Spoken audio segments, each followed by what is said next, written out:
Hi, my name is Sarah Prosser, and for my project this week for the cultural presentation, I decided to do Spain. The first interesting fact about Spain is that it's actually a constitutional monarchy. The current monarch of Spain is Felipe VI of Spain, and the prime minister is Pedro Sanchez. Also, the first novel was written in Spain. Miguel de Cervantes wrote Don Quixote in 1605, and it's credited as being the world's oldest novel. Spain is also home to the world's oldest restaurant.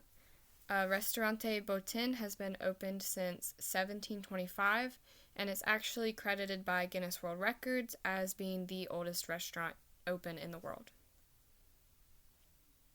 Spain is also home to many festivals.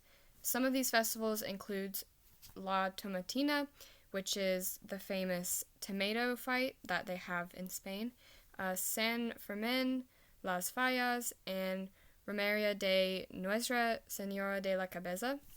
And these all honor several different holidays. They have the bull run, so many different festivals for tourists in Spain. Spain was also the first country to formally discover the Americas, if we remember Christopher Columbus being sent over on a voyage. Spanish people live very long lives. The average life expectancy in Spain is 82, which is almost 10 years higher than the global average, which is 72. There's no tooth fairy in Spain. They actually have a toothed mouse, and his name is Ratoncito Perez. Spain produces a lot of olive oil. Around 44% of the world's olive oil is actually produced in Spain, and on top of that, it is also the second largest producer of wine. The first stapler was actually made in France, and it was a gift to King Louis of France, and it actually had his emblem engraved on each individual staple. Spain receives more tourists than it has residents.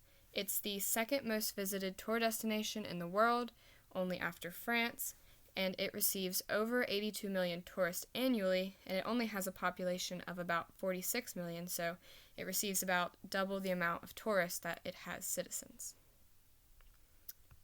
So if you were to plan a trip to Spain, Madrid, Spain to be specific, a flight would be about $1,500. You would have to make 2 stops, both with layovers, one in Chicago and one in Zurich, and in total it would be about 16 hours and 13 minutes. A popular hotel you could stay at in Madrid for not too much, too expensive, would be the Catalunya Gran Via, and it's $112 per night, and I've also included the address there. And this would cover for 2 adults in a one-bedroom hotel. Some popular tourist destinations in Madrid include the Museo de Prado. It's an art museum in Madrid that has over 8,000 paintings and over 700 sculptures. You can also go to Buen Retiro Park. It's over 140 hectares large, and it has a lot of beautiful scenery, including lakes. It has tons of trees, some mansions, some palaces, some nice old historic homes. You can also go to Plaza Mer, which is an old market area, and now it's a popular hangout spot for locals and tourists, and it has many restaurants and cafes. You can also visit Puerta del Sol, which is a very historical place that is also surrounded by shops and cafes. And you can also visit Templo de Deboid, which is an Egyptian temple that was actually gifted to Madrid or Spain and from Egypt.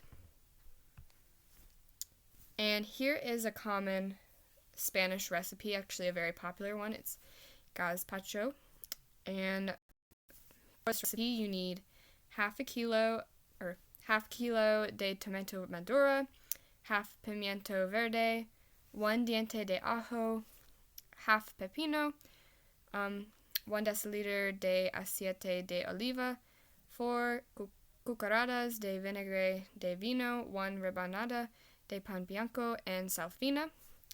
And then for the process, you escalda y pela los tomates y introduce en el vaso de la batidora, añade el pepino pelado y troceado, el pimiento, el ajo y el pan remojado en agua, tritura durante y añade la sal, el vinagre y el aceite. Pasa por chino una sopera y deja enfriar durante una hora. Sirve el gazpacho en tazas individuales, acompañado con una guarnición de dados de pan, de pepino, de cebolla, de tomate y de huevo duro. And so in English, for gazpacho, that's half a kilogram of ripe tomatoes, half a green pepper, 1 clove of garlic, half a cucumber, 1 deciliter of olive oil, 4 tablespoons of vinegar, 1 slice of white bread, and fine salt. And for the process, you would blank and peel the tomatoes, put them together in the blender, add the cucumber peeled and chop the pepper, the garlic, and the bread soaked in water. Blend for a while and add salt, vinegar, and oil. Pour through a sieve into a soup dish and then let it cool for an hour. Serve the gazpacho in individual bowls and garnish it with cubes of bread, cucumber, onion, tomato, and hard-boiled egg. And here is a video of this recipe. It's extremely similar to the written one, but not exact.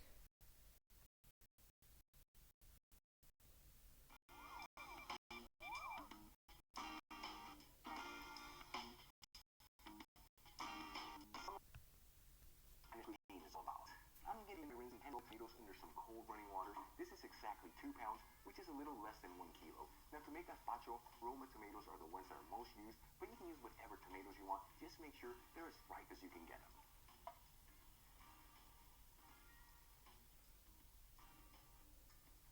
And I'm also going to rinse 1 small green bell pepper and 1 small cucumber, which you can substitute for half of a large green bell pepper and half of a large cucumber.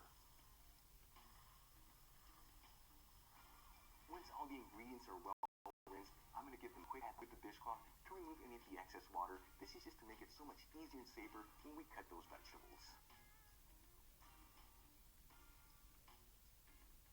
Alright, let's start cutting up our ingredients. I'm going to cut each Roma tomato into 8 pieces, making sure to remove any of the stem of the tomato.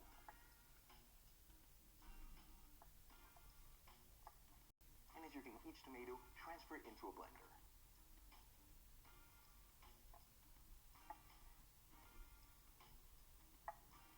Next up, I'm going to cut the green bell pepper into large chunks. I always like to cut around the bell pepper. That way you have an easy cleanup and there's no seeds involved.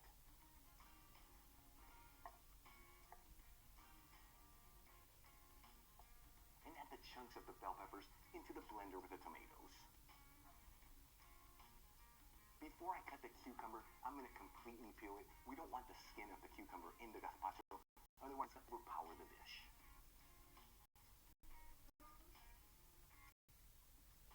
And cut it into 1-inch pieces.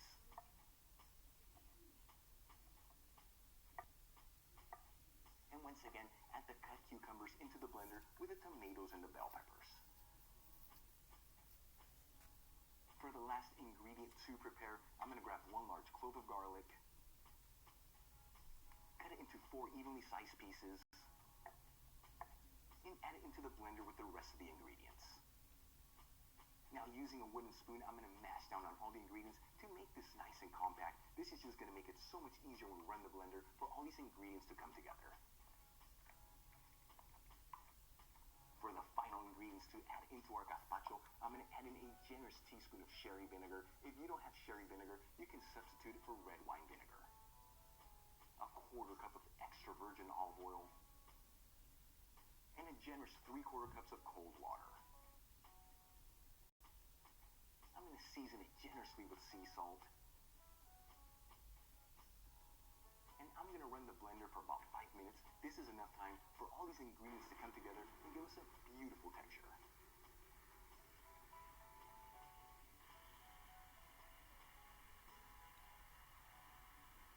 After 5 minutes, I'm going to turn off the blender. And look at that beautiful texture. That's exactly what gazpacho is supposed to look like. Now, some people like to run this through a strainer to end up with a very silky gazpacho. I prefer it this way as it gives it a beautiful rustic texture. I'm going to transfer this into a glass pitcher. With saran wrap. And I'm going to add this to the fridge and let it sit in there between 2 to 3 hours. That way it can really cool down and all these flavors can come together. After a couple hours, I'm going to remove the gazpacho from the fridge. Get in there and give it a quick mix before you serve it.